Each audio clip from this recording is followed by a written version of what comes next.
Salam kerahiman. Hari ini tanggal 1 September. Kita mulai dengan topik yang baru, yaitu selama bulan September kita akan bahas lebih fokus kepada tentang kehendak Allah.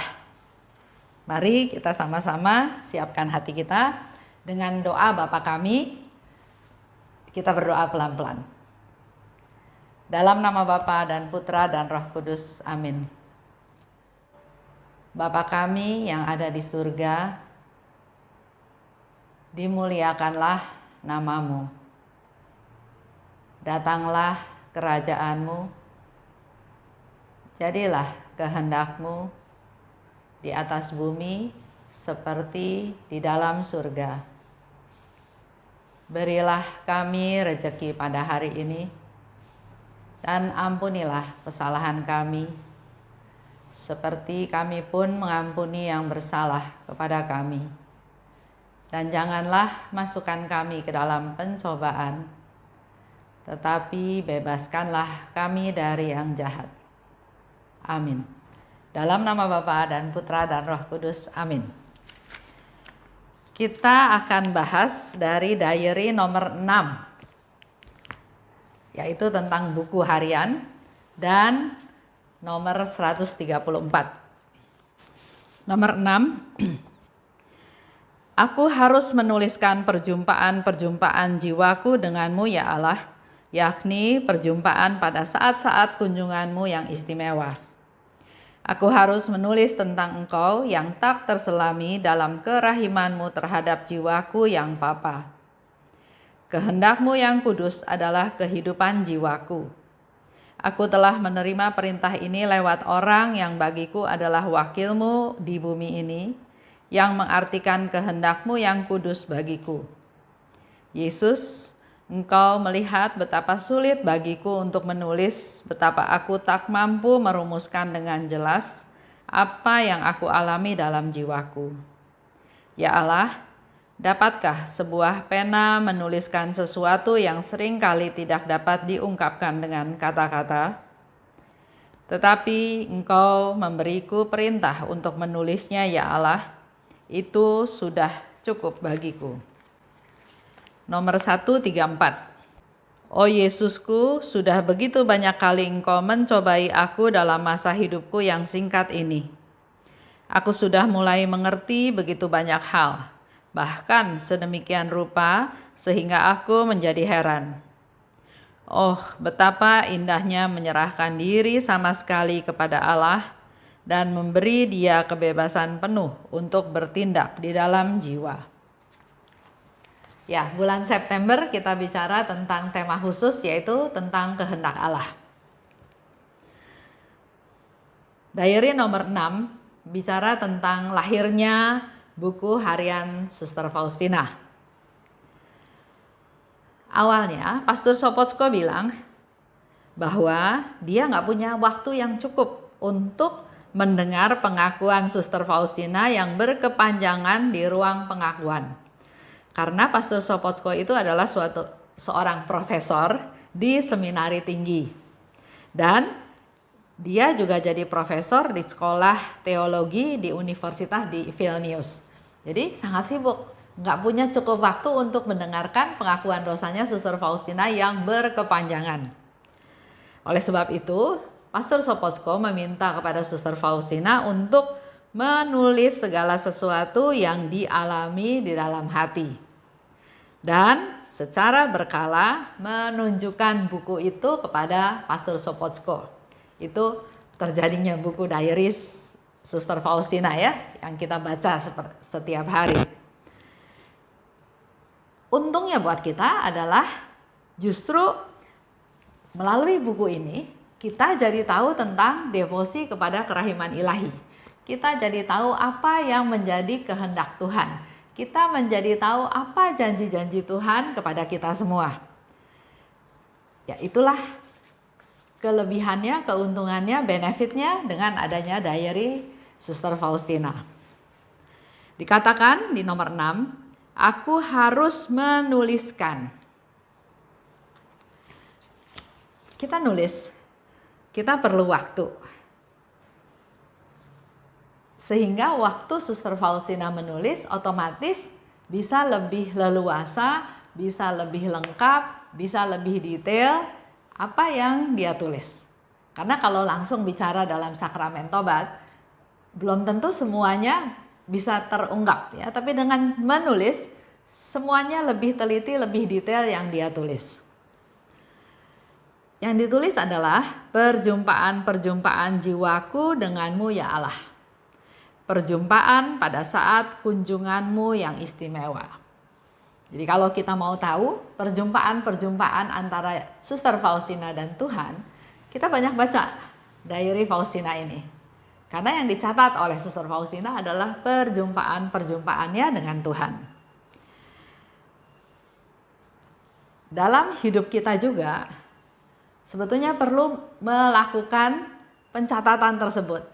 Seperti yang sudah saya jelaskan ya beberapa hari lalu, kita perlu mengevaluasi kehidupan kita. Hidup kita hari-hari itu hasilnya seperti apa? Apa yang kita lakukan, apa yang kita jalani, dan pertumbuhan apa yang kita dapat.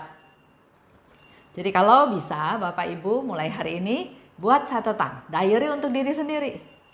Di situ kita bisa tahu peristiwa-peristiwa apa yang kita alami di hari tersebut, dan melalui buku diary itu kita jadi punya keinginan untuk bersyukur, untuk mengevaluasi hidup kita.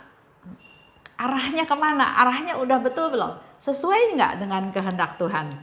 Dan juga tujuannya adalah dengan pertumbuhan diharapkan kita menjadi manusia-manusia yang lebih baik. Selain mencatat perjumpaan Suster Faustina dengan Tuhan, dia juga menulis tentang Tuhan yang tidak bisa diselami.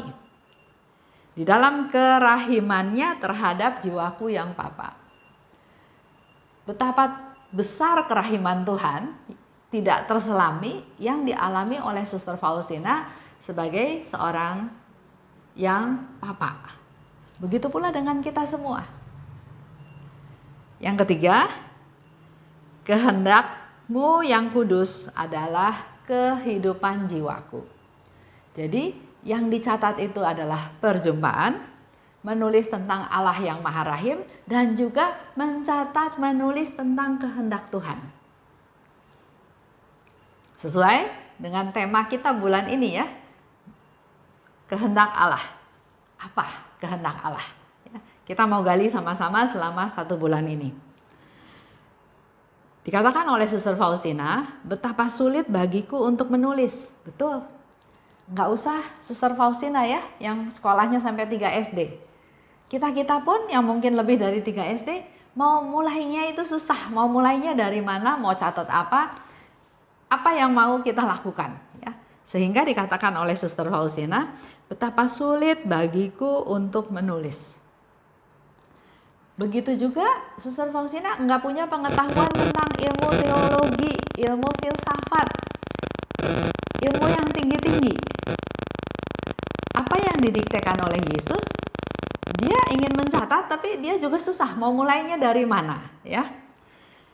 Dia bilang dia nggak mampu merumuskan dengan jelas yang terjadi di dalam diriku, yang terjadi di dalam jiwaku. Dia nggak bisa merumuskannya ya. Tapi Engkau memberi perintah untuk menulis. Ya Allah, ini cukup bagiku. Ini menjadi satu tawaran buat kita semua juga. Enggak usah cari alasan kenapa Tuhan bilang begini, kenapa Tuhan bilang begitu, kenapa saya mengalami ini, kenapa saya mengalami itu, kenapa dia berbuat seperti itu ke saya, kenapa dia merugikan saya, menyusahkan saya. Enggak usah panjang-panjang ya.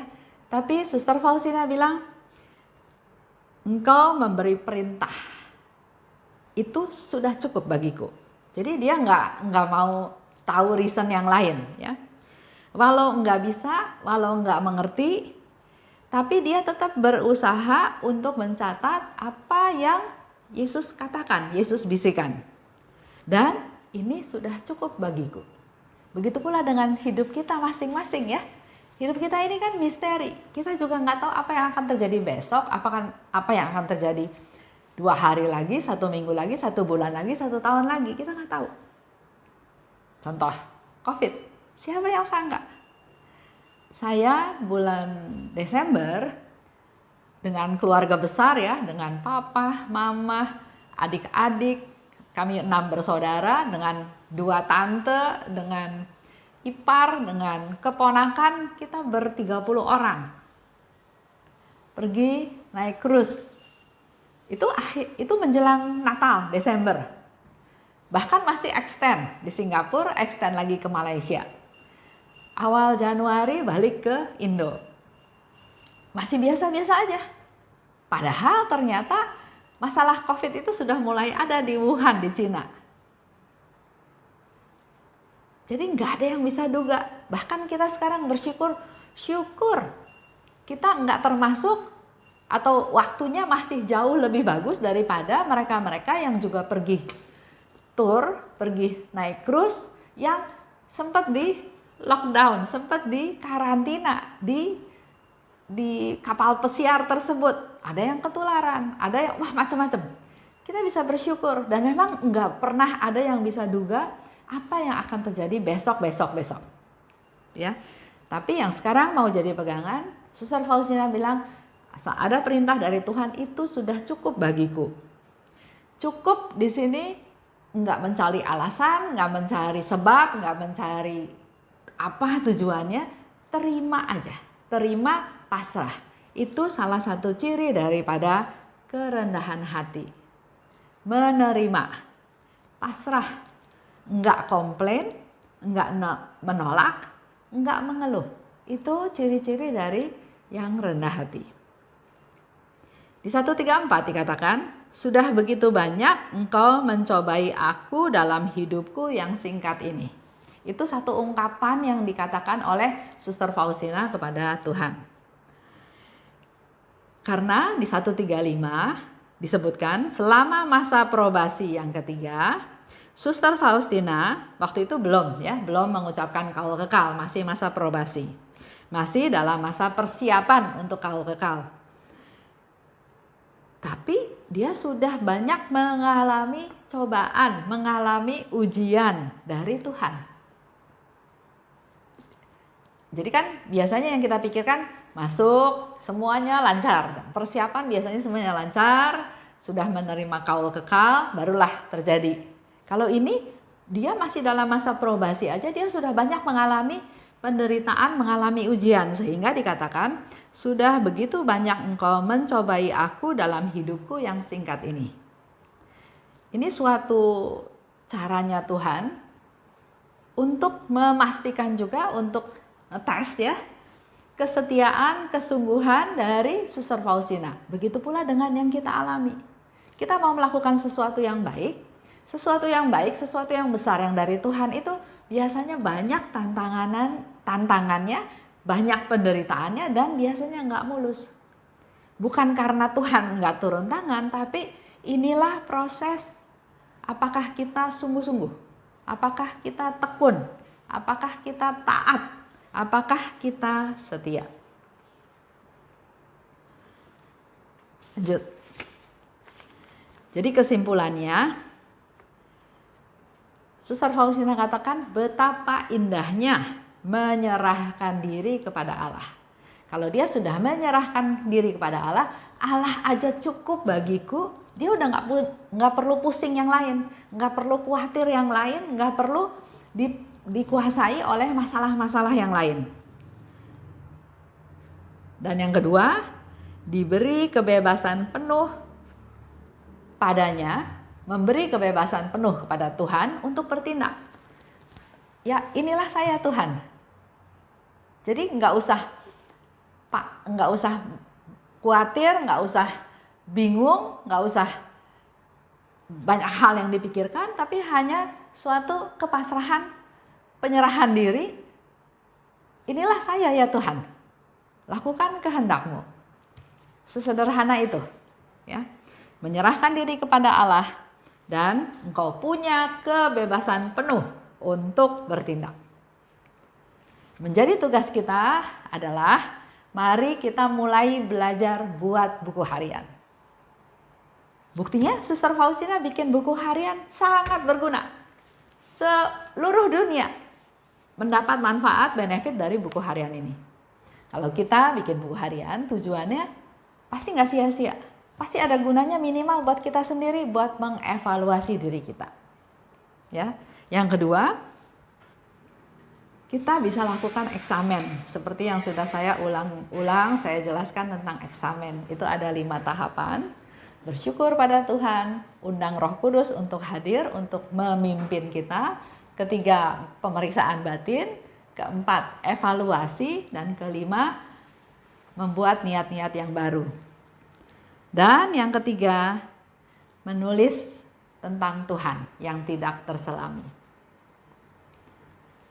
Itu aja untuk hari ini ya. Tanggal 1 September. Kita tutup dengan doa. Dalam nama Bapa dan Putra dan Roh Kudus. Amin. Allah Bapa yang Maha Baik, kami bersyukur dan berterima kasih karena Engkau izinkan kami untuk masuk ke bulan yang baru, bulan September. Dengan tema yang baru, yaitu untuk tahu tentang kehendak Allah. Berkati kami semua Tuhan, anak-anak-Mu, para devosan kerahiman, dan siapapun yang rindu untuk menggali rahmat ilahi yang berasal daripada-Mu.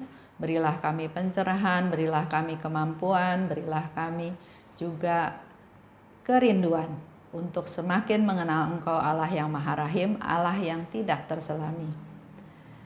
Dorong kami Tuhan untuk kami juga mulai membuat buku harian untuk bisa mempermudah mengevaluasi hidup kami masing-masing agar hari lepas hari kami menjadi manusia-manusia yang terus bertumbuh di dalam Engkau.